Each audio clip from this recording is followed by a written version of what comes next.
صدري ويسر لي أمري واحلل عقدة من لساني يفقهوا قولي سبحانك لا علم لنا إلا ما علمتنا اللهم علمنا ما ينفعنا وزدنا علما اللهم اجعل أعمالنا خالصة لوجهك ولا تجعل فيها حظا لغيرك آمين يا رب العالمين. السلام عليكم ورحمة الله وبركاته. How's everyone doing today? Alhamdulillah. Starting with praise of Allah subhanahu wa ta'ala and we praise to him. We ask Allah subhanahu wa ta'ala to send man salutation on the Prophet Mohamed sallallahu alayhi wa sallam. We thank Allah subhanahu wa ta'ala once again for all the gifts that He has bestowed upon us, allowing us to have woken us this morning, having a roof over our heads, the eyes, the ears, the mouth that's working perfectly, alhamdulillah, the heart that beats throughout our mission. Thank Allah subhanahu wa ta'ala for the gift of Iman. We thank Allah subhanahu wa ta'ala for making us part of the Ummah of Prophet Muhammad sallallahu alayhi wa sallam. Once again we make that dua. Alhamdulillah alladhi ahyana. All praise due to the one who has granted us life. After taking us away, sleeping the mind and death, while ilayhi nushur, and to him is our return. And may our return to be a beautiful one. Ameen. Ya Rabbal Alameen. So just some reflection on some of the words from way to the Quran. And last week we spoke about how the Quran is the eternal living reality. Allah subhanahu wa ta'ala being al-hayy, Allah being alive. And in understanding that Allah is alive, right? As human beings, when you are alive, you are constantly communicating. Allah subhanahu wa ta'ala being al-hayy, being alive, communicates. And how does Allah subhanahu wa ta'ala communicate to us? Via the Holy Quran. So we enter into the Quran, understand that Allah subhanahu wa ta'ala is speaking directly to you. It is a personal relationship between you and Allah subhanahu wa ta'ala. It is a communication. This is important to understand to maximize our benefit of our journey through Quran, inshallah. The author speaks about a new world that awaits you. A new world, you've experienced it, and you want to experience greater heights of this. He says here you will find a world of untold treasures of knowledge. You will find a world of untold treasures of knowledge and wisdom to guide you on the pathways of life. He says something beautiful. He says 100 new worlds lie in its verses. You can really delve into it and experience it as if Allah is speaking to us. You will find that 100 new worlds lie in its verses, and the whole centuries are involved in its moments. We just allow yourself to experience it. Experience a moment where you feel that Allah subhanahu wa ta'ala is speaking to you. He then mentioned something important. He says, as you travel through the Quran, you will be summoned to choose. And this is the point of your journey in Quran. It either makes or breaks you. It's one of the two. It's either you're going to experience Allah, you're going to experience His words, you're going to experience His journey, or you're going to sit here for the rest of your journey in the Quran and nothing. Not affected, not touched, no desire to better yourself. Rather, it's just that I'm here and I'm going through the process and that's it. Allah subhanahu wa ta'ala. So you see, as you travel through the Quran, you will be summoned to choose. You will be summoned to choose and to commit to Allah. To read the Quran is nothing less than to live the Quran willingly, sincerely, devotedly, and totally. So that's the decision that we need to make now. Am I ready to do that and experience Allah subhanahu wa ta'ala speaking to me? Or not? So I invite you on this journey. May Allah subhanahu wa ta'ala facilitate to us, inshallah. Ameen, Ya Rabbal Alameen. We're busy with Surah Yusuf. We start with the ta'awud. A'udhu billahi min ash-shaytan ar-rajim. In the name of Allah. Protection by Allah from shaitan the curse. Bismillahir Rahmanir Rahim. In the name of Allah, the most merciful, especially. We concluded with the section where Allah subhanahu wa ta'ala speaks about how Nabi Yusuf had to be entered into jail because he chose not to give in to the wife of the minister, Surah. And here it's a big decision, but he says something beautiful. He says that السجن أحب إلي. He says the prison is more beloved to me than having to go do this act of haram. This is the choice that he makes. The prison is more beloved to me than having to commit this particular haram. And as a result, they then placed him in jail. But whilst he's in jail, he still continued his relationship with Allah subhanahu wa ta'ala. He continued making ibadah, continued staying connected, continued speaking to people about Allah subhanahu wa ta'ala. And people then saw this beauty, and the two individuals that entered with him, after seeing this, they didn't make a request. And they say, we had these dreams, and we want to know if you are able to interpret these dreams for us. So we start in verse number 37, correct? 37. قال, he says, لا يأتيكما طعام, that your food will not come to you, because they're going to be served food.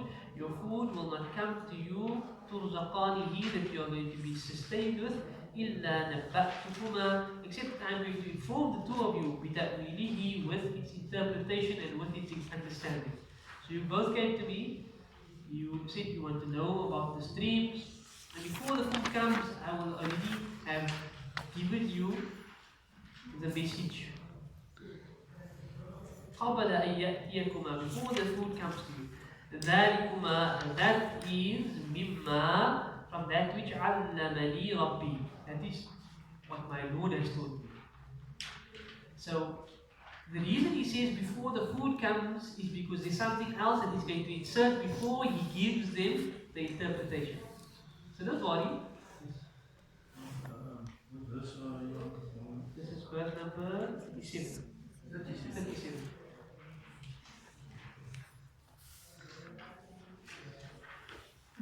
So he says, before your food comes to you, I'm going to inform you of its interpretation. But the reason why he does that is because he very shortly sidetracks before he gives the interpretation. It's something that he wants to do, and we're going to see that now. He says, don't worry, whatever I'm going to tell you now, don't worry about that. Before your food even comes to me, I would have informed you of what you are asking. And he says, this is what my Lord has told me. Now, this is where it comes in. He says, إِنِّي تَرَكْتُ مِلَّةَ قَوْمٍ, I left the way of a people. لَا يُؤْمِنُونَ بِاللَّهِ, they didn't believe in Allah subhanahu wa ta'ala. وَهُمْ بِالْآخِرَةِ هُمْ كَافِرُونَ, and they rejected the hereafter. So he's subtly giving them da'wah. But how? By speaking about himself. You're asking me. Now you know I am able to do this? This is the process I went through. There's people that were rejecting Allah. I didn't go according to what they were doing. In the year after, they didn't concern themselves with the year after.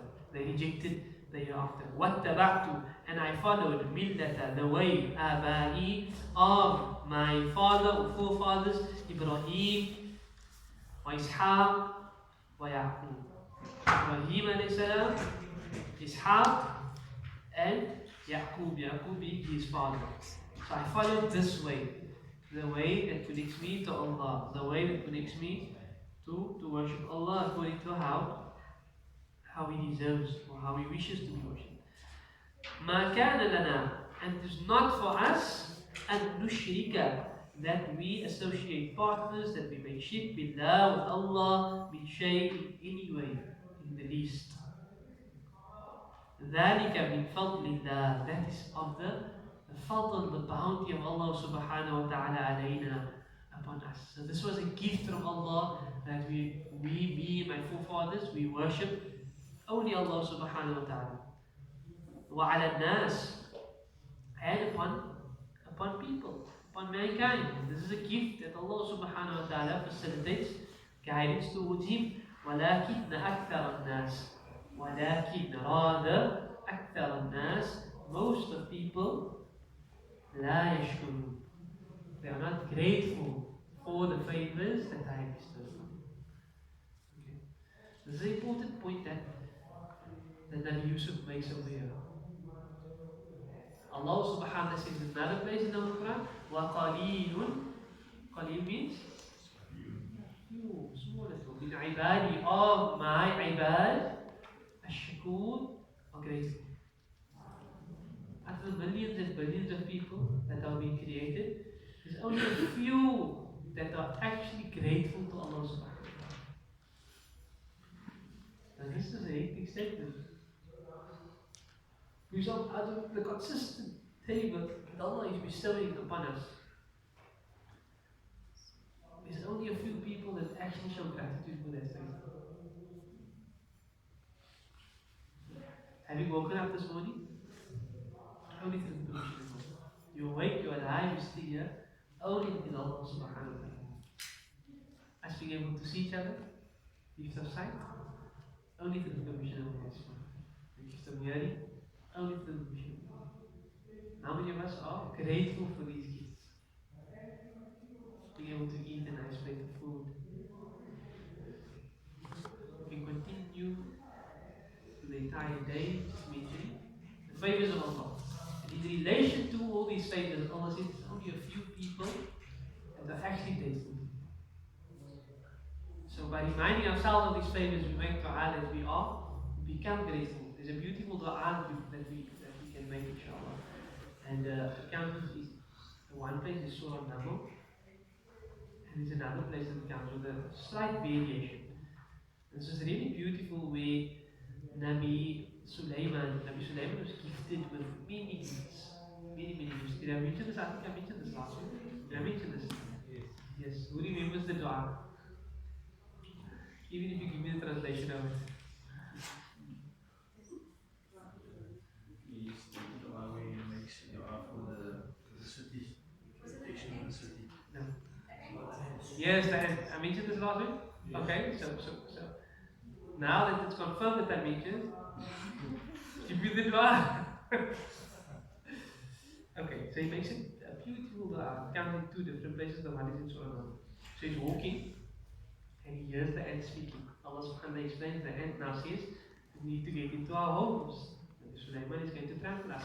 Nabi Sulaiman is able to hear this. He stops his army and allows the ants to go into the hole. And then Allah says, فَتَبَسَّمَ ضَاحِكًا. He smiles and he has like a small laugh. In the reality, I'm even able to hear this ant. But he at that moment reflects that I'm only able to hear the ant through the permission of Allah. Allah has gifted me with this. And he realizes that he cannot show enough gratitude for Allah's gifts. So he makes a dua.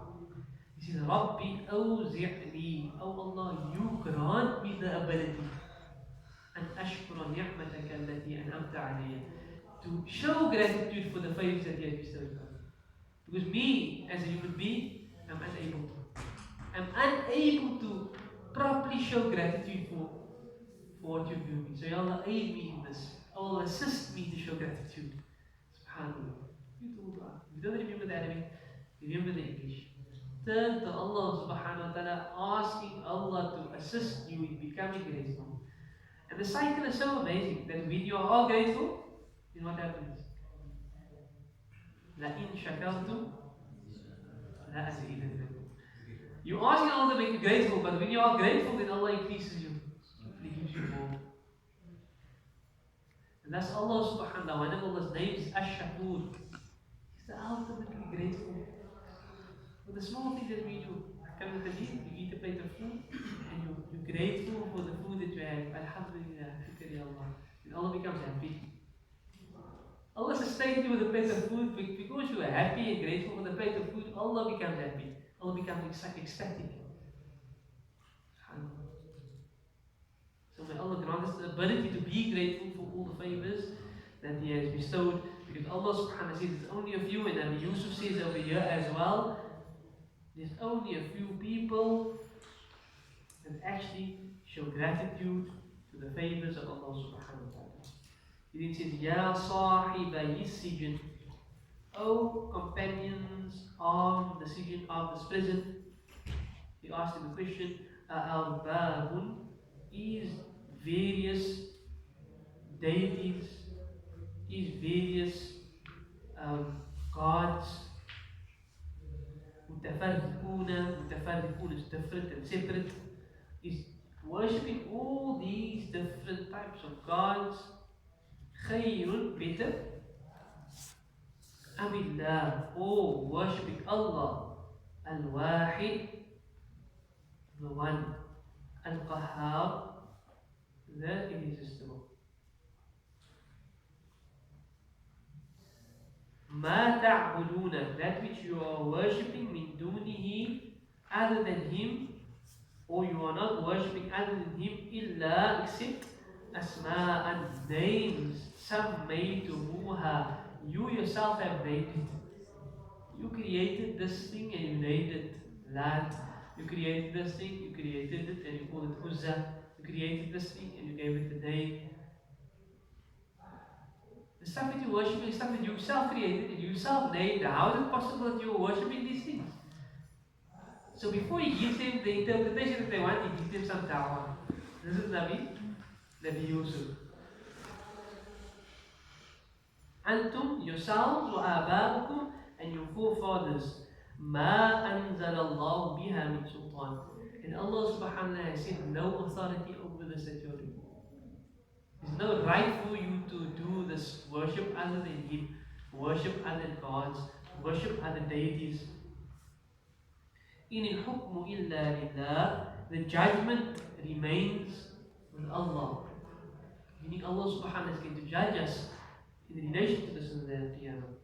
Amara, He has commanded, Allah ta'budu, that you do not worship illa except Iyahu, except Him alone. ذلك الدين القيم, this is the correct and upright deen. This is the correct way. ولكن أكثر الناس, rather most of people, most of mankind, لا يعلمون, they do not know and they do not understand. Now very quickly, sometimes we get stuck or we shift.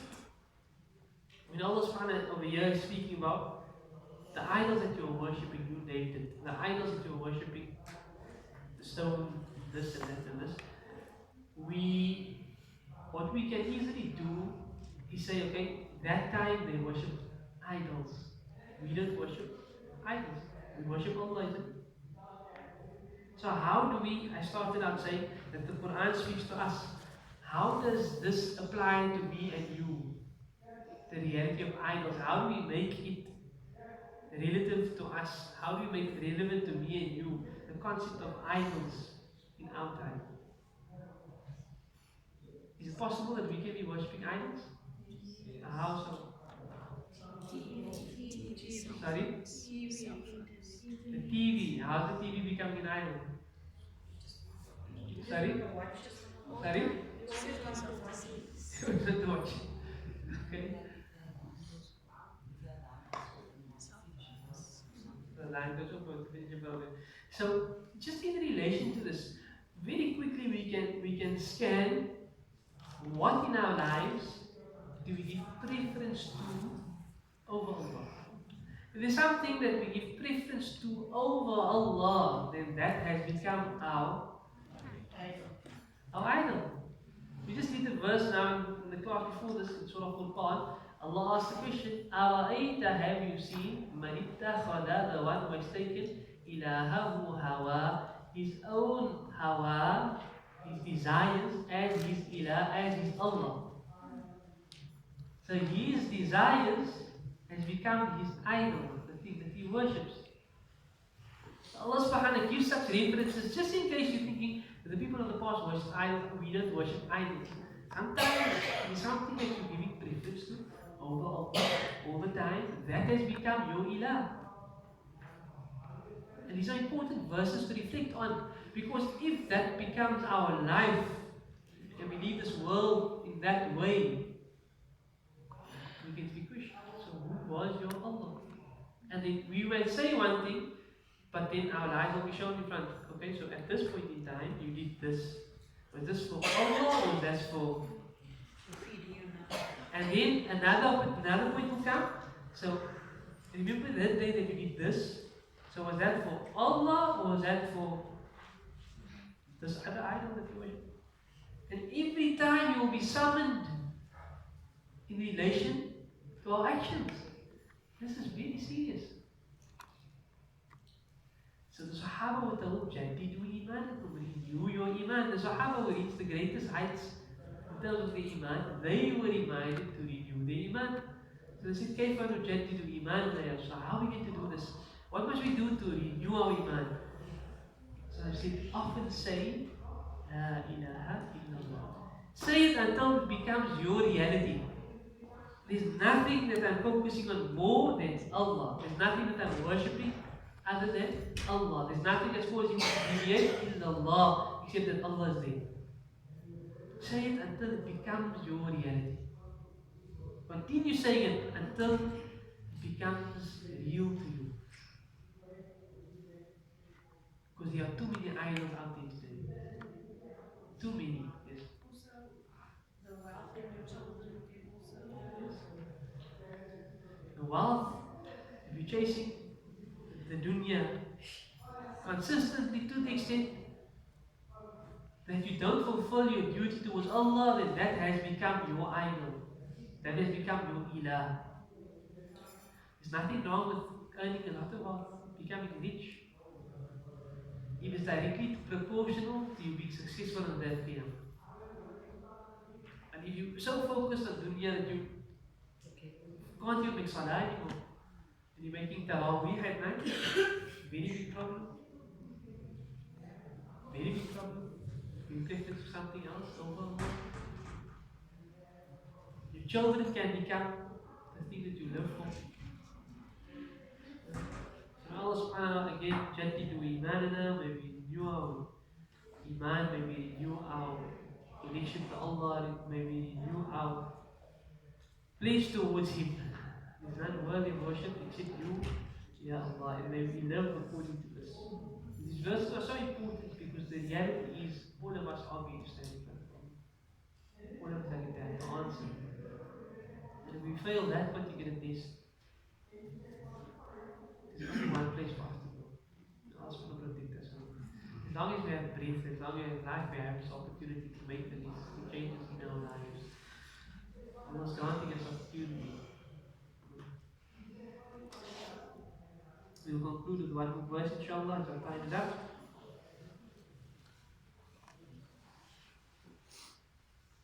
يا صاحبي السجن, O companions of the prison, أما أحدكما, as for the one of you, فيسقي ربه خمرا, he will be pouring wine for his Lord.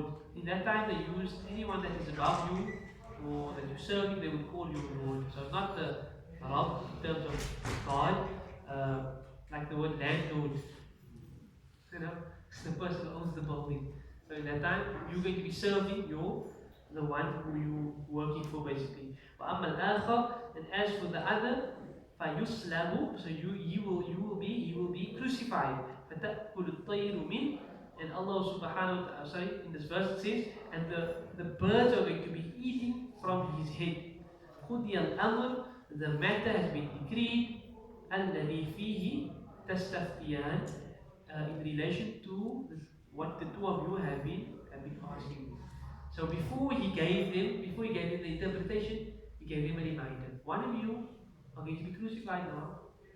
I have given you an opportunity for guidance. Even if you leave this world now through being crucified, you made the right choice. You can leave this world as a believer. The other one of you, you're going to be serving somebody. But here again, it's an opportunity. Before you leave me, an opportunity for guidance. And every opportunity that we connect to Quran is an opportunity for our guidance. May these verses increase our imagination. May these verses allow us to focus on our purpose in this dunya. And may we be resurrected in such a way that Rasulullah is happy with us, and Allah subhanahu wa ta'ala is happy with us, and we are entered into the highest places of Jannah. And we are the Alameen. Jazak khair. Akhir da'wana.